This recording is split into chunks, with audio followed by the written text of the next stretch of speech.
Ce matin, cours d'analyse sensorielle pour ces futurs ingénieurs en agroalimentaire. Vous apprécierez donc les différents critères, l'odeur, le goût, la saveur, la tartinabilité, etc. Ce que l'on a vu ce matin par rapport... Ils ont tout juste 20 ans et ils apprennent l'historique des fromages, la technologie des produits laitiers, les normes sanitaires à respecter, mais ils doivent désormais apprendre à déguster un produit. Pendant une décennie ou 2 décennies, on a privilégié peut-être la présentation, la texture. Aujourd'hui, ce n'est pas suffisant et le goût donc reprend toute son importance. Des compétences en analyse sensorielle très recherchées donc par les entreprises agroalimentaires pour améliorer leurs produits.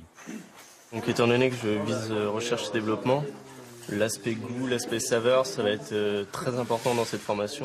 Il y a peu de personnes de notre âge qui veulent travailler là-dedans, donc c'est sûr que dans le contexte actuel, c'est intéressant de savoir qu'on a des débouchés après notre formation. On doit la sentir, on regarde aussi à l'aspect.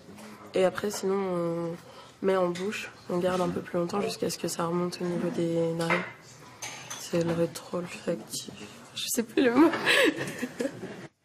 Obtenir une médaille au concours général, c'est asseoir la renommée d'une entreprise. On va laisser le cahier tranquillement descendre à l'intérieur de notre bloc moule. Avec cette formation, c'est à l'école maintenant que les élèves apprennent à maîtriser le goût tout au long de la fabrication. Donc c'est intéressant de savoir, quand on leur parle de dérive, quand on leur parle d'accident de fabrication, quel est leur rôle, eux, dans cet dysfonctionnement, ou alors, il ne faut pas être que négatif, dans l'obtention d'un produit de haute qualité.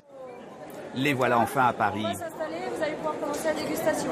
Ils vont se frotter à d'autres jurés dans ce concours le plus célèbre de France. Ça va, on a été bien préparés, donc je sais comment appréhender la chose, mais ça reste quand même impressionnant, ouais.